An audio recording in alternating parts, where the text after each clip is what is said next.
Donc ça nous invite à aller sur d'autres terrains, en particulier un terrain qui les concerne, qui est celui de la présence catholique chrétienne dans le monde à travers les établissements, en France en particulier. On sait qu'il y a la loi Debré qui régit le rapport entre l'État et les enseignements catholiques.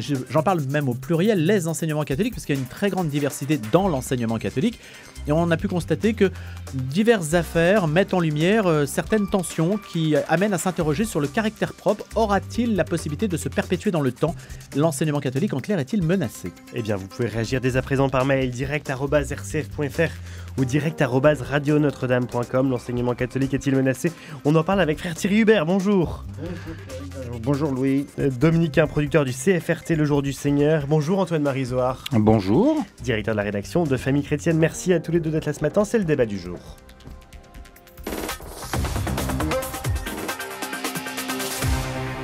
Oui, ça tombe bien avec le frère Thierry Hubert. Les dominicains sont enseignants finalement, frère. Donc ils ont une parole aussi à porter au monde, aux plus jeunes en particulier. Vous êtes aussi concerné par un autre sujet que l'on abordera tout à l'heure.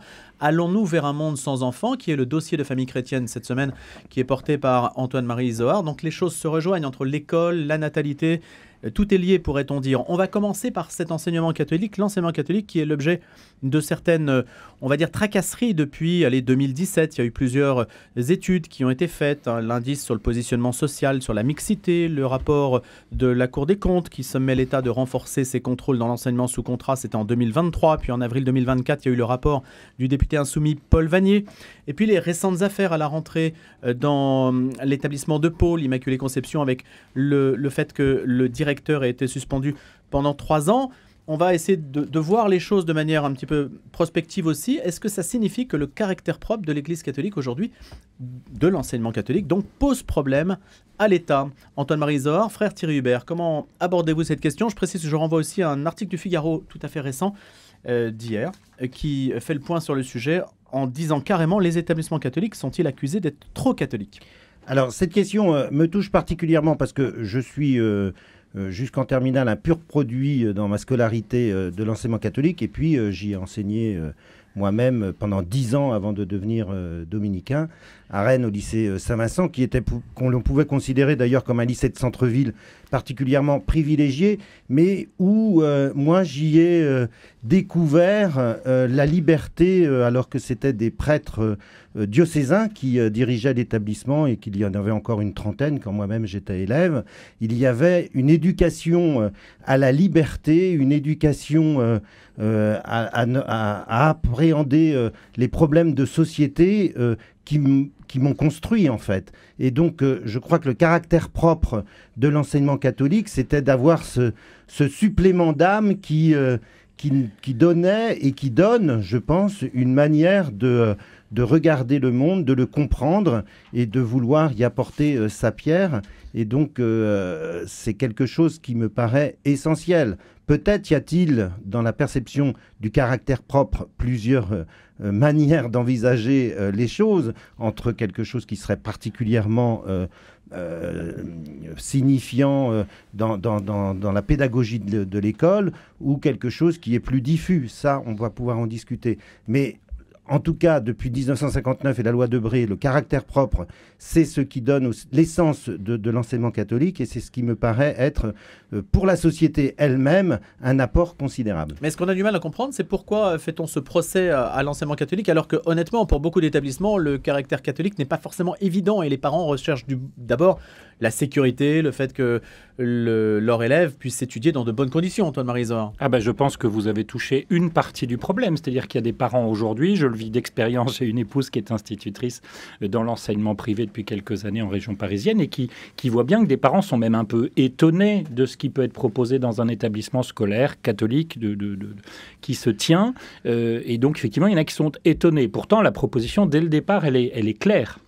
Donc, je pense que ça aussi... Donc, étonné par quoi? Par la vigueur de la proposition ou l'absence de proposition? Alors, je pense qu'il y a les deux, de fait, selon les établissements. Mais pour ceux dont vous parliez à l'instant, qui ne mettent pas forcément leurs enfants dans l'enseignement catholique pour la foi catholique, il peut y avoir une surprise, finalement. Ah ben tiens, on ne m'avait pas prévenu. Pourtant, pardon, c'est comme le port-salut, c'est écrit dessus. Voilà.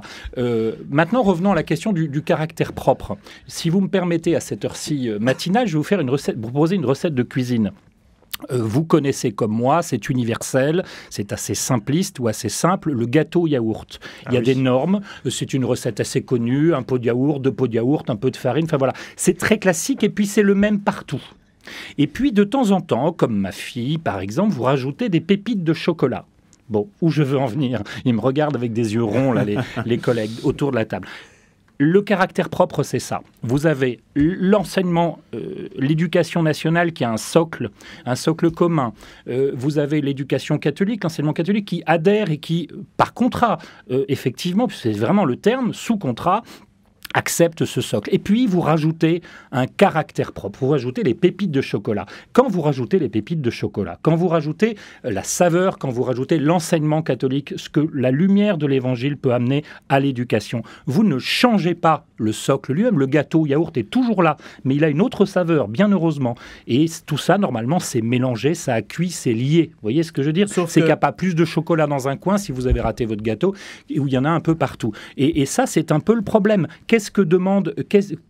D'où viennent ces affaires? Pourquoi on reparle de ça à la rentrée? Parce qu'il y a un directeur à Pau à qui on a reproché de faire venir des intervenants extérieurs, notamment, dont l'évêque de Bayonne. C'est drôle, c'est quand même le gars qui, alors c'est sûr, c'est pas le plus grand progressiste des évêques, on va le dire ici, mais c'est pas non plus un monstre sanguinaire. Enfin, je veux dire, c'est l'évêque de Bayonne qui est quand même assez équilibré sur tout un tas de choses et qui vient là en position normale d'évêque dans un établissement scolaire catholique de son diocèse. Bon.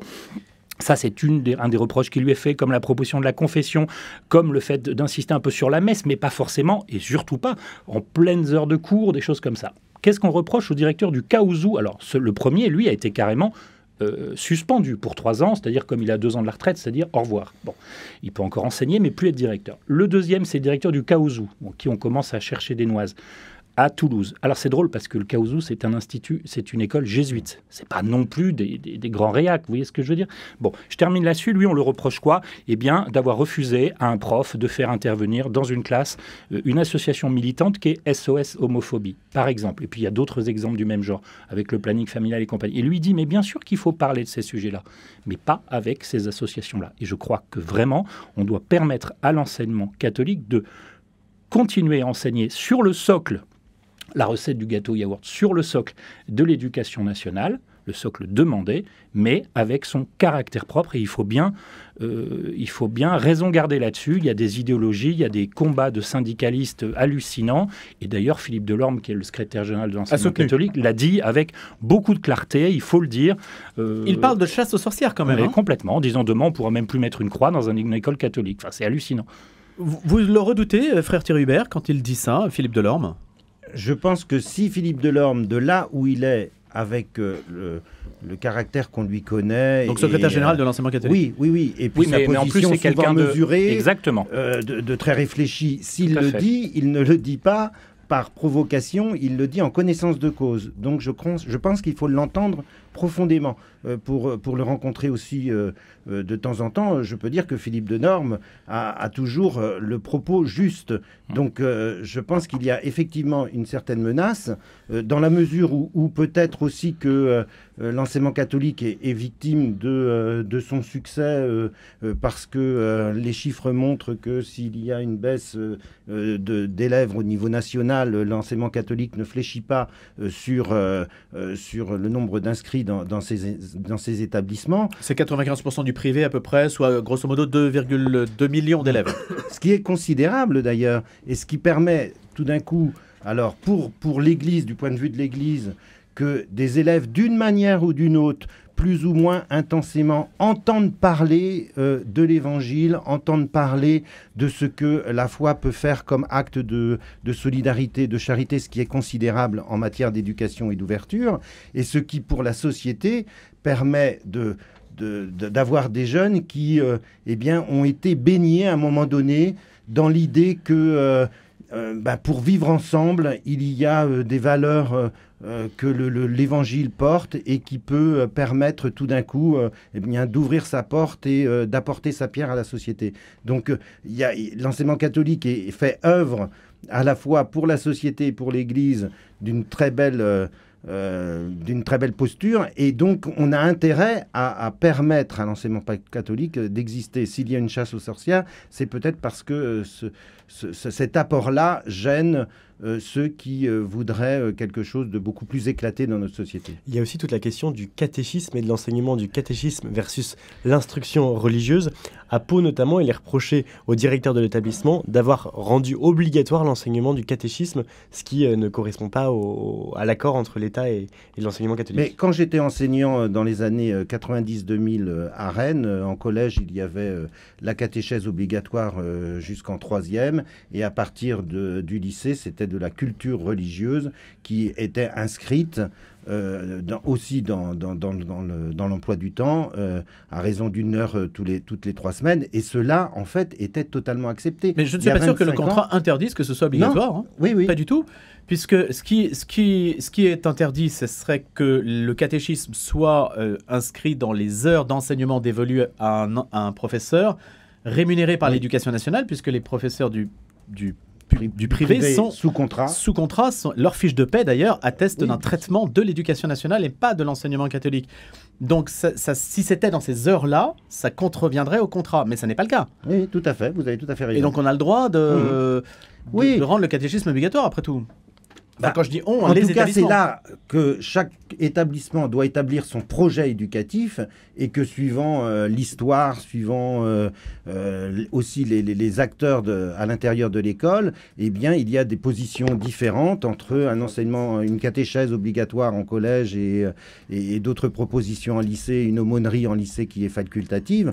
Enfin, tout ça doit pouvoir se mettre en œuvre de manière pacifiée et intelligente, et c'est ce qui se fait dans la plupart des établissements. Enfin, quand Philippe Delorme dit mais il y a 7000 chefs d'établissement qui se sentent tout d'un coup attaqués et remis en cause alors qu'ils se dévouent au nom d'une certaine conception de l'éducation, eh bien c'est tout à fait sérieux de la part de Philippe Delorme de dénoncer cela. Ce qui est étonnant, c'est que la loi Debré date quand même de 1959 et on n'a pas eu le sentiment, hormis l'épisode de 1984 de l'école libre, que les choses posaient particulièrement problème, Antoine Non, Marizor. mais il y a de loin en loin toujours des petites histoires, des questions sur la laïcité, la question... maintenant, il y a eu ce rapport, entre autres, que vous avez cité tout à l'heure, de Vanier, donc d'un député LFI de mon département, du Val d'Oise, qui était assez à charge, en fait, sur l'enseignement catholique. Il y a eu effectivement... Il dénonce un système opaque, hors de contrôle. Sur les questions de finances en particulier, accusant aussi l'enseignement catholique est trop riche. Mais il faut se souvenir, je crois avoir lu des propos, encore lui, de Philippe Delorme là-dessus, disant que, ou de ses services, disant qu'un élève dans le privé coûtait 2 fois moins cher à l'État qu'un élève dans le public. Il faut s'en souvenir aussi de ça. C'est qu'il y a un système, il y a toute une structure qui permet à l'État finalement de faire des économies. On revient au sujet qu'on n'a pas abordé ici, mais qui est le sujet du moment, qui est la question du budget. Donc en ça, l'enseignement privé, sous contrat, sérieux, en rapport avec l'État, avec une nuance effectivement, avec son caractère propre, eh bien il aide l'État. Donc ça, il faut vraiment faire attention. Vous avez parlé effectivement de plus de 2 millions d'élèves, ça n'est pas anodin. Et puis ce sont des chiffres croissants. Et l'enseignement catholique craque un peu parce qu'il a du mal à accueillir. Et qu'est-ce qui se passe ? Et c'est là que je pense qu'il faut aussi dire, moi je suis assez en colère, ou en tout cas inquiet, qu'est-ce qui se passe ? C'est qu'il y a une recrudescence, une naissance de plus en plus grande des établissements hors contrat, et que là, l'État a une forte responsabilité. C'est-à-dire que moi, je comprends des parents, bien sûr, qui décident, avec le risque de la réserve d'Indiens, le risque de s'enfermer, de ne pas sortir de son entre-soi. On peut s'en parler, mais c'est un vrai sujet qu'on évoque, nous, assez fréquemment chez Famille Chrétienne. Mais je pense que le hors-contrat a aussi, et il y a beaucoup d'établissements hors-contrat qui prouvent leur qualité. Mais si vous multipliez le hors-contrat, qu'il y a des tout petits établissements hors-contrat qui ne sont pas du tout contrôlés, je dirais, mais je ne dis pas fliqués, mais contrôlés normalement. Vous prenez plein de risques, et puis vous prenez plein de risques pas qu'avec les hors-contrats catholiques, suivez mon regard. Donc la question c'est, est-ce qu'on peut laisser un peu l'enseignement catholique faire son travail ? Il a prouvé quand même depuis pas mal de temps en France. Alors je reviens à mon expérience personnelle 2 secondes, parce que le frère Thierry Hubert en parlait tout à l'heure. Moi j'ai grandi, je suis un pur produit aussi de l'enseignement privé. J'ai pourtant mis mes enfants à la fois dans le privé, à la fois dans le public, pour plein de raisons, mais aussi pour une question d'équilibre, et ils s'en tirent plutôt pas mal. Mais j'ai grandi, moi, chez les frères des écoles chrétiennes. Ni chez les jésuites, ni chez les dominicains, ni chez les maristes, mais chez les ou les marianistes, mais chez les frères des écoles chrétiennes. Les frères des écoles chrétiennes, c'est Saint Jean-Baptiste de La Salle. Et Jean-Baptiste de La Salle, d'ailleurs, pour la petite histoire, l'établissement aujourd'hui, la congrégation a repris, les établissements ont repris le nom La Salle, qui est très beau, parce qu'on comprend peut-être mieux que les frères des écoles chrétiennes, il n'y a plus beaucoup de frères, de fait. La Salle Beauvais, notamment. Et vous avez plein d'établissements La Salle à travers la France qui sont incroyables. Et là, c'était une proximité avec les plus pauvres, avec une grande ouverture dans des établissements, dans des grandes villes comme la métropole dans laquelle j'étais, qui est Bordeaux, où il y avait les jésuites, les maristes qui avaient leur grand bahut. Pour ne pas les citer, Tivoli et Grand-Lebrun, vous aviez cette école Saint-Genès qui était une école peut-être un peu plus accessible. Eh bien, cette école privée, il faut la cultiver, il faut la savourer, l'État doit s'apercevoir qu'ils font un travail de dingue. Je pense à l'école en question que je suis encore, leur travail auprès des gens du voyage, leur travail auprès des formations professionnelles, leur apprentissage de l'autre. Donc, il faut vraiment bichonner l'enseignement catholique aujourd'hui et pas du tout le fliquer de la façon dont ça se passe. Il faut vérifier que tout se passe selon le contrat. Moi, je reprends les propos. Allez, on va peut-être me reprocher, mais pourtant, j'ai pas honte. D'un de mes arrière-grands-cousins qui s'appelait le père Max Cloupet et qui est quand même connu dans le monde de l'enseignement catholique et paix à l'âme de l'oncle Max. Et qui disait, il a signé des accords qui ont pu remuer un petit peu, même ma propre famille à l'époque. Vous pouvez les rappeler, les accords langue Cloupet? Oui, sur la question de l'enseignement libre, la question du contrat des professeurs, si je ne dis pas de bêtises, et qui a entraîné pas mal de remue-ménage. Et Dieu sait si dans ma propre famille, ça secouait à l'époque. Mais le père Max, qui était donc le secrétaire général de l'enseignement catholique pendant des années, disait, il n'y a pas de mathématiques chrétiennes. Et ça, c'est très clair, il n'y a pas de maths chrétienne, mais il y a une manière différente de réfléchir sur les sciences à la lumière de l'Évangile. Donc voilà ce que c'est que la définition, à mon avis, la bonne définition du caractère propre. Frère Thierry Hubert. Oui, cette citation me plaît particulièrement bien. Et pour avoir été enseignant, je dirais que cette capacité qu'un chef d'établissement a pour fédérer autour de lui chacun selon son talent, chacun selon le chemin qu'il a sur la foi, etc., permet tout d'un coup d'offrir aux jeunes une manière de se construire où l'intelligence, où l'engagement, le cœur, où la spiritualité et la foi peuvent tout d'un coup s'harmoniser, s'unifier. Et ça, c'est peut-être aussi ce qui permet de donner à des jeunes, après, de se construire dans la vie correctement. Merci beaucoup, frère Thierry Hubert. Antoine-Marie Isoard, le débat du jour continue. Après un mot sur l'information, on parlera d'un monde sans enfants. Allons-nous vers un monde sans enfants? La réponse est tout de suite.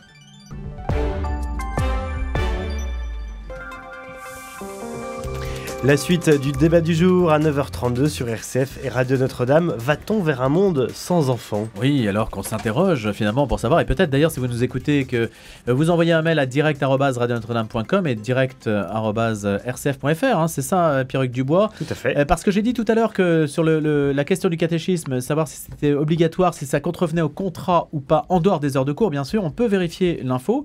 De mon point de vue, on peut tout à fait le faire dans une école catholique, en tout cas ma propre expérience. C'était obligatoire? Ben oui, moi c'était obligatoire. J'étais dans une école protestante. Et il me semble bien. Et c'était tout à fait obligatoire et même noté. Alors, est-ce qu'il contrevenait au contrat à l'époque, dans les années 80? Ça, peut-être que quelqu'un a la réponse et peut-être que la législation a évolué sur le sujet. Je serais curieux de le savoir. Alors, pour remplir les écoles, il faut des enfants, bien sûr. Et donc, ça, c'est tout le problème. Et c'est un problème absolument considérable parce que c'est pas juste une question de statistique et de démographie, c'est une question évidemment de mentalité. Il pleut en ce moment beaucoup, mais c'est déjà l'hiver. Et déjà l'hiver, sur les ventres, la démographie est vraiment dans un sale état, pourrait-on dire, pour résumer une expression un peu triviale. Baisse des naissances de 7% en 2023. Je ne parle pas du niveau même des avortements, parce que ça serait faire des amalgames. 243 000 avortements, c'est le record l'année dernière. Je ne sais pas si nos invités feront un lien. Peut-être faut-il faire un lien, peut-être ne faut-il pas en faire, je ne sais pas. Mais en tout cas, c'est une incidence démographique certaine aussi. Et donc, il y a cette mentalité éco-anxieuse qui gagne une partie de la jeunesse. Comment l'analyser? C'est l'objet du dossier de Famille chrétienne. dont va nous parler Antoine-Marie Zor, et puis le frère Thierry Hubert va bien sûr participer à cette discussion, Antoine-Marie. Eh ben, écoutez, on a mis en une de Famille chrétienne cette semaine un beau bébé bien joufflu avec cette question, va-t-on vers un monde sans enfants? Alors nous, on n'y croit pas forcément, mais de fait, il y a un hiver démographique qui est assez incroyable. Vous savez que on frise, on dit que 2024 pourrait se terminer avec le plus faible nombre de naissances depuis la Seconde Guerre mondiale. Donc c'est quand même pas rien. Depuis des décennies, globalement, on oscille entre 60 et 70 000 naissances par mois en France. Et on est, ces derniers mois, cette année, plutôt autour de 50 000. Donc la chute est vertigineuse. Alors évidemment, il y a ceux qui disent « Ah, super, extraordinaire, il y a moins de pollution, moins d'empreinte carbone, moins d'enfants dans les classes. » On revient au sujet qu'on a évoqué tout à l'heure. Et puis, on va faire des économies. Et puis, alors, toujours, si on reste sur le plan des économies, il y a les autres qui disent « Qu'est-ce qui va payer ma retraite ?» entre autres. Et puis, nous, on essaie d'aller un peu plus loin cette semaine dans Famille chrétienne, où on a invité deux figures, deux auteurs, un homme, une femme. Ça n'est pas par hasard qui, chacun, publie ces temps-ci deux ouvrages sur la question. Marianne Durano, elle est chrétienne. Et elle est très habitée par la pensée écologiste aussi, puisqu'elle vit en éco-hameau. Voilà. Et donc, elle est face à un homme qui s'appelle Jean Birnbaum, que petit à petit, les milieux chrétiens commencent à approcher. On l'a vu arriver, souvenons-nous, je pense que le frère Thierry Hubert était là aussi comme moi, lors d'une assemblée des journalistes chrétiens il y a quelques années à Lourdes, où il avait été assailli de questions, où son intervention était passionnante, et qui, lui, est l'auteur d'un livre sur le courage de la nuance, qui a pas mal marqué les esprits il y a quelques mois, quelques années. Et puis maintenant, un autre ouvrage qui dit les enfants, seuls les enfants, je crois, sauvent le monde. Change le monde. Change le monde, pardon.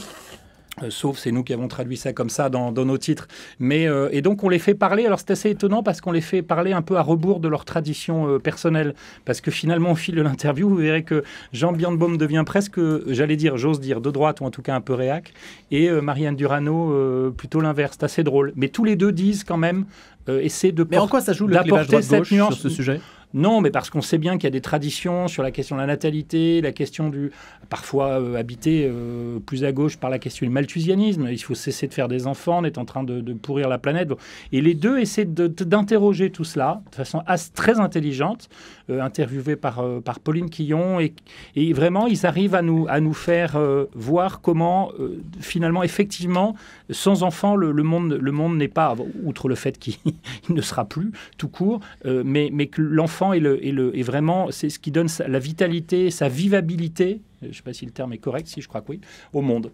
Frère Thierry Hubert. Oui, c'est un vrai sujet. Pour faire aussi des préparations mariage, je dois dire qu'avant le Covid, entre 2008 et 2020, j'avais eu un cas d'un couple qui se posait la question d'avoir des enfants, et donc il fait évidemment dans le package du mariage chrétien et du sacrement, on doit accueillir les enfants issus de l'amour et qui viennent de Dieu, selon l'expression. Et donc on avait travaillé là-dessus. Depuis le Covid, je dois dire que, alors que j'ai plutôt des jeunes qui se préparent au mariage plutôt bien chrétiennement ou avec un indice de position sociale qui les met dans des catégories sociales assez élevées et bien pratiquantes, eh bien, la question arrive très souvent. Très souvent. Je suis très étonné. C'est vraiment De quelle manière ? C'est-à-dire que ils sont dans un environnement où leurs amis disent « nous on sera en couple mais on ne veut pas d'enfants » avec l'éco-anxiété comme grand argument, et que ces questions qui peut-être étaient souterraines avant le Covid deviennent aujourd'hui quelque chose qui se dit facilement en préparation mariage.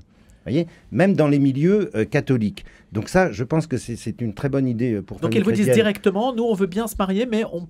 Eh bien, la question de l'enfant n'est pas est une question, c'est pas une réjouissance de se dire on va fonder une famille, mais on ne sait pas exactement où est-ce qu'on en est par rapport au désir d'avoir un enfant dans le monde dans lequel on est, avec ce positionnement. Soit le monde devient trop difficile pour l'humanité, donc le meilleur moyen pour qu'il n'y ait plus de difficultés, c'est qu'il n'y ait plus d'humanité, donc on ne va pas faire d'enfants. Soit Inversement, eh bien, si je fais un enfant, ça va avoir un impact sur l'écologie et donc sur les problèmes de la survie de notre humanité. Est-ce toujours pour des raisons écologiques? Je vous pose la question parce que les AFC ont fait un sondage il y a 1 an ou 2 où ils demandaient aux sondés pourquoi vous ne voulez pas d'enfants. La première raison, c'est en raison de difficultés financières ou d'emploi. La deuxième raison, c'est les modes de garde. La troisième raison, c'est parce que je suis tout seul. Et en fait, la question écologique n'arrive qu'en 4e ou 5e position. Et en fait, il y a plein d'autres solutions et plein d'autres raisons pour lesquelles les gens ne veulent plus d'enfants. Il y en a plein. Il y a la question, effectivement, le frère en parlait à l'instant, c'est la question de l'état du monde. Quand on voit l'état du monde, vous n'êtes pas forcément rassuré de faire naître des enfants dans ce monde-là. Alors que oui, mais attendez, on a eu des enfants en 1942. Hein. Oui, je suis bien d'accord, et pas mal, de fait. Et pas mal. Mais il y avait une forme de réveil. Alors, après, je pense plutôt à l'après-guerre. Mais effectivement, et puis il y a la question du mariage qui est plus tardif. Il y a la question... enfin, ce qui est assez surprenant, en fait, vous évoquez tout à l'heure les AFC. Moi, il y a un phénomène qui est quand même extrêmement intéressant, c'est que les associations familiales catholiques, pendant des années, étaient à peu près les seules à tirer la sonnette d'alarme. Et puis, tout d'un coup, là, depuis 1 an, à peu près, avec entre autres une alerte de l'INSEE en début d'année. Reprise par le président de la République. Qui lui parle de réarmement démographique. Alors, est-ce que c'était une bonne idée? Je ne suis pas sûr que ce soit le caractère guerrier qu'on a pu avoir au moment du Covid, on s'en souvient, et qu'on a là au moment de cet hiver démographique dont parlait Louis Dauphren tout à l'heure. Lui qui n'a pas d'enfant. Je ne sais pas, oui, je vous le laisse effectivement le rappeler, mais effectivement, c'est une question. Parce que ça fout la trouille, honnêtement, le réarmement démographique. Voir les enfants comme des missiles... balistique ou nucléaire, c'est peut-être pas forcément le meilleur moyen de rassurer les Français. Moi, je pense que plus profondément encore, pour en discuter donc avec des fiancés, c'est la vertu théologale de l'espérance qui est touchée. C'est-à-dire que quand on fait un enfant, et j'aime bien dire qu'avoir un enfant, c'est entrer dans une espérance. C'est de se dire que la Terre sera habitable, qu'on va réussir à vivre ensemble, que ce souci de la paix va pouvoir être honoré, et que on entre dans une phase où, parce qu'il y a peut-être une culture ambiante qui porte moins à l'espérance et à se dire qu'il y a un vivre ensemble possible, eh bien, les jeunes... désemparés peuvent se dire il n'y a pas de place pour un enfant, quoi. C'est une sorte de suicide par procuration, en fait, le fait de ne pas avoir d'enfant, si on vous écoute alors, frère Thierry Hubert. C'est-à-dire, je considère que le monde va à sa perte et que mieux vaut ne pas vivre dedans.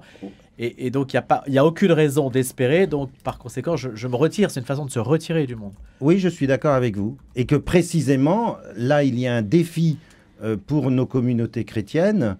C'est quel discours d'espérance peut-on leur donner?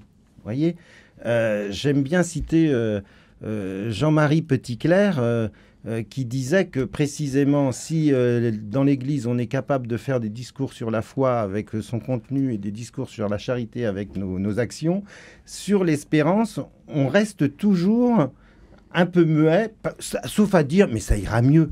Mais ça ne va pas. C'est pas ça l'espérance. C'est pas de l'espérance chrétienne. Et comment cette victoire du Christ sur toutes nos morts, eh bien, ont un impact et peuvent nous engager dans un chemin qui permet d'avoir un enfant. Antoine-Marie Zohar. Juste pour filer sur la question de l'espérance, effectivement, qui est de l'espoir habité par la foi. Je voudrais juste citer Peggy, qui, à l'aube de la Première Guerre mondiale, dans ce très beau texte sur l'espérance, qu'est entre autres le porche du mystère de la deuxième vertu, et qui dit « Tout ce que l'on fait, on le fait pour les enfants ». Alors, je le reprends de l'édito de Famille chrétienne, pardonnez-moi, mais c'est Clotilde Lamont qui signe ça cette semaine et qui ressort cette belle citation de Peggy « Tout ce que l'on fait, on le fait pour les enfants. Tout ce qu'il y a de neuf, et ce sont les enfants qui font tout faire, tout ce qu'il y a de neuf et tout ce qu'il y a de plus beau et de plus grand. » Voilà. Donc je pense qu'il faut garder effectivement cette vertu de l'espérance, sans laquelle sinon on se calfeutre derrière des murailles et on reste très frileux face au monde. À tout moment, vous pouvez réagir par mail direct@radionotre-dame.com ou direct@rcf.fr. Sabine réagit. Il y a une pression effrayante sur les jeunes parents à notre époque. Pour avoir des enfants, il faut décider de leur consacrer du temps. Or, c'est mal vu. Double salaire nécessaire, congé parental mal vu. C'est la quadrature du cercle, dit-elle. Les jeunes parents font ce qu'ils peuvent. Frère Thierry Hubert. Oui, Et je rajouterais sur cette dimension économique ce que a déjà souligné le pape François, c'est que par rapport à une démographie mondiale qui empêcherait tout le monde de pouvoir vivre et manger, ce n'est pas tant le nombre qui compte que, en fait, la question du partage des richesses et de notre manière de vivre en solidarité les uns avec les autres, que ce soit entre pays riches et pays pauvres, disons, pour faire gros, ou qu'à l'intérieur même de notre pays, solidarité avec des couples qui veulent une famille nombreuse, et versus des célibataires comme moi. Voyez, et que ce partage des richesses implique chacun, et là, on n'est plus forcément d'accord sur les conséquences pratiques des grands principes qu'on énonce. Plus on est catho, plus on a d'enfants, Thomas Isoard. Bon, écoutez, je crois pas. Je pense que c'est pas aussi simple, et c'est une question culturelle aussi. Mais de fait, je pense que on a cette tradition. Mais c'est quand vous me parlez de ça, tout d'un coup, je suis désolé, mais j'ai une image qui me vient en tête, ou un souvenir personnel. C'était dans l'avion de retour du voyage aux Philippines, à Manille, avec le pape François, et où le pape François a cette phrase. Allez, je crois un petit peu malheureuse, comme ça peut arriver parfois dans l'avion. Les lapins sur les lapins, en disant que les catholiques se reproduisent comme des lapins. Et là, il s'en voulait un petit peu parce que, en fait, il est revenu après, il a fait un rétro-pédalage de 3 jours après à l'audience générale. Effectivement, il avait vu une situation aux Philippines qui était assez complexe. Et où il y avait effectivement beaucoup d'enfants dans une situation de pauvreté. Et c'est là qu'il y a la question de la responsabilité. C'est là qu'il y a la question qui a été beaucoup soulevée par Jean-Paul II. Le terme me manque tout d'un coup, mais c'est la responsabilité des parents, en fait, d'avoir ou de ne pas avoir des enfants. Et je pense que dans un pays comme la France, notre responsabilité aujourd'hui, c'est d'avoir des enfants. Alors, est-ce qu'il faut en avoir 10 ? Je ne sais pas. Je ne suis pas celui qui jugera. Je me trouve bien avec mes 4 enfants aujourd'hui, à gérer une vie de famille qui n'est pas simple, dans un monde qui est complexe. Mais ils sont pour moi une véritable espérance. Mais ce qui est stupéfiant, c'est que vous regardez les images de Gaza, par exemple. C'est la paternité responsable, je suis désolé, le terme me revient. Non, mais ça y est, ça me revient. La paternité responsable. Gaza, qui est un champ de ruines, il y a des enfants partout. C'est-à-dire qu'il y a je ne sais pas comment expliquer ça. C'est-à-dire qu'on pourrait se dire, c'est le dernier endroit du monde où il faut avoir des enfants aujourd'hui. Ouais. Bon. Et pourtant, je ne sais pas quel est le pourcentage de la population de Gaza à avoir moins de 20 ans, mais c'est absolument considérable. C'est peut-être 80% de la population. Ou moins sans jeu de mots aucun, là, il y a un réarmement démographique. C'est-à-dire qu'il y a donc, une démographie. Ça n'est pas lié au confort matériel. Non, bien sûr. 2, c'est une question de foi. C'est une question de foi, c'est une question aussi de combat. De fait, vous avez là des habitants moins de 25 ans. Vous avez là des enfants qui naissent avec la haine au cœur, malheureusement. Des deux côtés, d'ailleurs, je le crois. Et donc, mais on peut le dire d'une manière plus générale de tous les pays pauvres, de toute façon, où le pourcentage des moins de 20 ans est toujours considérable, que ce soit en Inde ou dans des pays africains. Le problème, c'est bien, en fait, vous voyez, la notion un peu de confort qui peut-être nous endort en Occident ou en Europe et qui nous fait cultiver un petit jardin beaucoup plus petit qui nous empêche d'être dans cette grande liberté. Mais en même temps, je suis très mal placé parce que moi, je n'ai pas d'enfant, évidemment, mais que la société, la culture nous amène à avoir des familles qui ont besoin de sécuriser à travers les études, parce que le monde aussi est très violent dans notre culture européenne pour un enfant, parce qu'il se doit de réussir, et que le nombre, avec des familles ayant moins d'enfants, chaque enfant a une pression de réussite qui est beaucoup plus forte. Vous voyez, il y avait un vieux père dominicain qui disait, s'il n'y a plus de prêtres, c'est parce qu'il n'y a plus de familles nombreuses. Parce que quand il y avait des familles nombreuses, les parents acceptaient qu'il y en ait un qui parte comme ça sur le côté. Un ou deux ou trois. Oui. Mais quand il n'y a plus qu'un ou deux enfants, on accepte mal qu'il n'y ait pas le chemin de la réussite sociale, quoi. Juste une question pour vous, frère. Quand on entre en religion, est-ce que il y a un moment dans sa vie, on se dit, tiens, je n'aurai pas d'enfant. Est-ce que au moment où on se pose cette question, comment est-ce qu'on y répond ? Alors, je dirais qu'on peut y répondre très facilement quand on rentre et qu'il y a forcément, parce qu'on peut vivre, par les amis qui ont des enfants qu'on voit grandir, il y a un deuil à faire de cette paternité-là. Ouais. Je pense qu'il y a un deuil dans la vie religieuse sur le fait de ne pas avoir d'enfants, et qui peut venir bien plus tard que dans les premières années de discernement.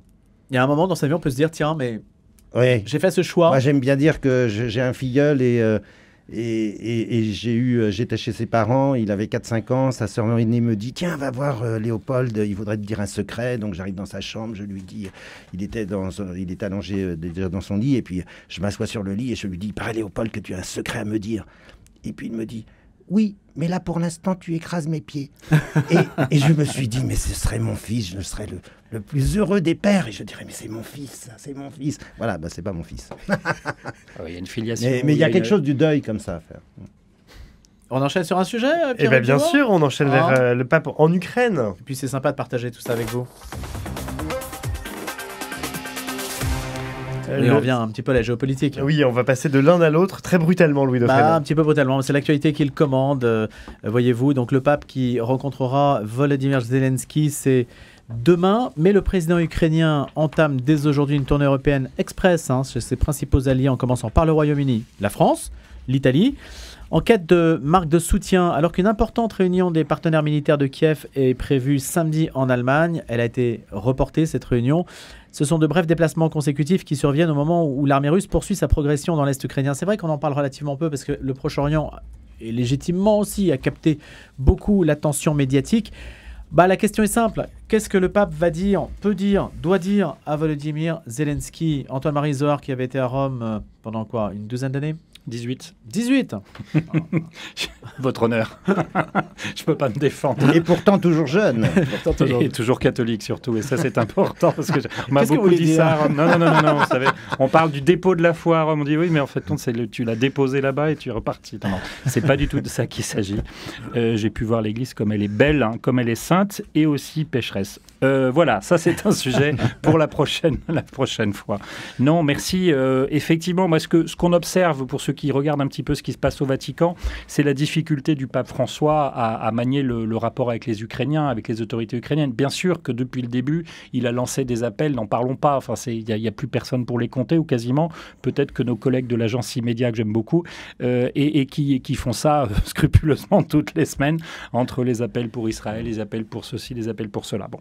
Mais c'est vrai que le pape a des rapports difficiles, et Zelensky voudrait que le pape ne s'occupe quasiment que des questions humanitaires, la question des enfants, du retour des enfants, la question de libération des prisonniers, mais que le pape ne s'occupe pas du reste. Il paraît justement qu'on ne voit pas un enfant en Ukraine. Oui. Mais ça, c'est un retour que j'ai eu de personnes qui étaient frappées par ça. C'est vraiment intéressant. Il y a eu quelques épisodes, on peut en parler, mais il y a eu quelques épisodes un peu compliqués dans les rapports entre les autorités ukrainiennes et le Saint-Siège, avec une petite phrase du pape lors d'une interview, si je me souviens bien, il y a quelques mois, où le pape dit il y a un moment, il faut hisser le drapeau blanc. Et là, les Ukrainiens l'ont très mal pris. Le pape, parfois, a des petites phrases qui, si elles sont un peu tirées de leur contexte et si on n'entend pas tout le reste de la phrase ou qu'on ne conçoit pas toute la diplomatie vaticane qui est derrière, parce que la diplomatie, elle continue et l'humanitaire continue. Il faut quand même rappeler que le cardinal Konrad Krajewski, qui est le bras droit armé de la charité du pape, le bras armé de la charité du pape, lui, va très souvent à Kiev et ailleurs en Ukraine. Le cardinal Zuppi, qui est l'archevêque de Bologne, qui est l'homme des missions un peu impossibles, comme l'a été un Français autrefois, le cardinal Tchegaray, va aussi assez fréquemment en Ukraine. Le cardinal Parolin, qui n'est pas n'importe qui est le second du pape François, c'est le secrétaire d'État. Il y était il y a quelques mois encore. Moi, j'ai eu l'occasion de l'accompagner là-bas il y a très longtemps, et c'est quelqu'un qui connaît bien ce terrain-là. Voilà, donc le pape aurait souhaité pouvoir y aller, je pense, mais il est en train de manier aussi son rapport avec la question des Russes et des orthodoxes russes, où là, il y a une vraie question, on va peut-être en parler aussi. Il y a eu assez récemment aussi là un autre épisode un peu difficile avec les Ukrainiens. Donc je pense que c'est un peu tendu, mais qu'il veut pouvoir dire sa proximité avec le peuple ukrainien, où là aussi, il y a des chrétiens. Frère Thierry Hubert. Oui, c'est-à-dire que la diplomatie, elle est à la fois au niveau politique, mais elle est aussi au niveau ecclésial, et que les interventions du pape dans le conflit par rapport aux églises orthodoxes suscite toujours beaucoup d'interrogations. C'est-à-dire que c'est comme si le patriarche de Moscou, tout d'un coup, mettait sur la politique française des commentaires qui obligent. Voilà. Et donc, la difficulté, dans ce que j'entends dire d'acteurs proches du Vatican, c'est que dans la diplomatie du pape François, où n'est pas très lisible. Et que, comme bon jésuite qui discerne par ses motions intérieures, on peut aller dans un sens ou dans un autre sans mesurer les conséquences qui peuvent être faites ensuite, qui peuvent arriver par les différents canaux de terrain, quoi. Donc c'est assez compliqué, en fait. Il faut louer tout le travail d'énonciature et donc de la diplomatie vaticane pour tenter d'abaisser les tensions et de trouver des portes de secours. Hein. Il y a aussi tout ce qui se passe à Pékin qui peut jouer un rôle intermédiaire par son impact sur la Russie. Mais il faut absolument que ces diplomates du Vatican, eh bien, dans l'ombre, puissent travailler avec une certaine sérénité quand même. Mais qu'est-ce qu'il peut dire? Parce que s'il parle de la paix, on va l'accuser de faire le jeu de Poutine. Et s'il parle de la guerre, on va l'accuser de ne pas être pape et il ne peut pas être chef de guerre dans ces conditions-là. Non, mais s'il parle de la paix, il peut avoir une vision sur la paix qui soit un petit peu plus large et qui englobe... il y a un conflit, il y a une invasion, c'est une évidence. Et puis après... il y a la question de la souveraineté d'un peuple, il y a la question de la survie d'un peuple. Et ça, je crois que le pape peut le dire. Mais effectivement, dès lors qu'il s'immisce un tout petit peu dans les questions ecclésiales d'une autre confession chrétienne, et c'est là que vous vouliez en venir quand vous évoquiez aussi la diplomatie ecclésiale, frère Thierry Hubert, c'est que le pape, en août, a dénoncé l'interdiction par la Rada, le Parlement ukrainien, des paroisses qui sont encore affiliées au patriarcat de Moscou en Ukraine, des paroisses orthodoxes. Et le choix du Parlement, en août dernier, c'était de dire, voilà, vous avez 9 mois pour quitter le patriarcat orthodoxe russe et rejoindre l'église autocéphale ukrainienne. Donc le pape a pris la défense du patriarcat de Moscou. Et lui, oui, parce que c'est aussi une question d'enseignement de l'église, enfin de liberté religieuse, mais derrière, forcément, il y a beaucoup de politique. Il y a beaucoup de politique. Il faut se rappeler que le patriarche de Moscou, il a largement béni, au propre comme au figuré, les chars qui partaient pour envahir le. Donc évidemment, cette parole est passée pour une forme de complicité avec. Donc on va voir comment ça se passe. Ils se sont vus quelques minutes à peine à Bari, je crois, lors d'un congrès, lors d'un rassemblement, c'est quoi, un G7 ou un G je ne sais plus quoi, parce que le pape avait eu le culot d'aller se rendre au G7, voilà, brièvement, et donc il a pu le voir, mais ça a été assez rapide. Là, ils vont avoir un peu plus de temps. Une demi-heure. Et je ne sais pas ce qu'on nous dira de ce qu'ils se sont dit objectivement, et c'est le travail après de toute la diplomatie. Ce que disait le frère est tout à fait vrai, c'est que derrière, il y a le travail de la secrétaire d'État, il y a le travail de la diplomatie, des nonciatures, mais là aussi, il y a la question des petites phrases qui sont dites par le pape de temps en temps, qui peuvent un tout petit peu glisser et rendre difficile le travail de la diplomatie. Et puis, il y a l'Angélus dont je parlais, où le pape dénonce cette question du choix du Parlement de chasser les orthodoxes affiliés à Moscou. Et là, je ne peux pas imaginer que dans l'Angélus du pape, ce ne soit pas travaillé par la secrétaire d'État. Donc il y a quand même alors ça peut arriver, j'ai les yeux de l'un ou l'autre ici dans le... En un mot, que peut espérer de son côté Volodymyr Zelensky? Parce que s'il le rencontre, c'est qu'il attend quelque chose du pape. Qu'est-ce qu'il peut attendre du pape? Il ne voulait pas de négociation, enfin que le Vatican, je crois, aide à une... Il a repoussé plusieurs propositions de négociation, de médiation du Saint-Siège. Oui, il voudrait surtout que le Vatican puisse être sur des terrains moins politiques et beaucoup plus, de principe et humanitaire, en fait. Voilà. Et je crois que le pape, quand même, dans les psaumes, on a justice et paix s'embrasse, voilà, il y a quand même une ligne qui peut être dite par le pape pour... le Vatican n'est pas qu'une ONG, objectivement. Voilà. Et ça va sans doute être difficile de convaincre le pape François qui sait imposer sa volonté. Eh bien, on en parlera avec vous peut-être dans un prochain débat du jour. Merci à tous les deux. Frère Thierry Hubert, producteur du CFRT, Jour du Seigneur. Où c'est dimanche prochain d'ailleurs la messe? Nous sommes dimanche prochain, mais si, mais nous sommes en Espagne, à Las Roquetas del Mar, pour un an après la théologie de la théologie de la Méditerranée à Marseille, avec le pape François. On va voir ce que font les Espagnols. Eh bien, ce sera dimanche matin. Et Antoine-Marie Zohar, directeur de la rédaction de Famille Chrétienne, merci beaucoup. Les bébés en une de Famille Chrétienne, un beau bébé d'ailleurs. Un très beau bébé, il y a un vrai bébé, hein. C'est pas l'intelligence artificielle. Ça.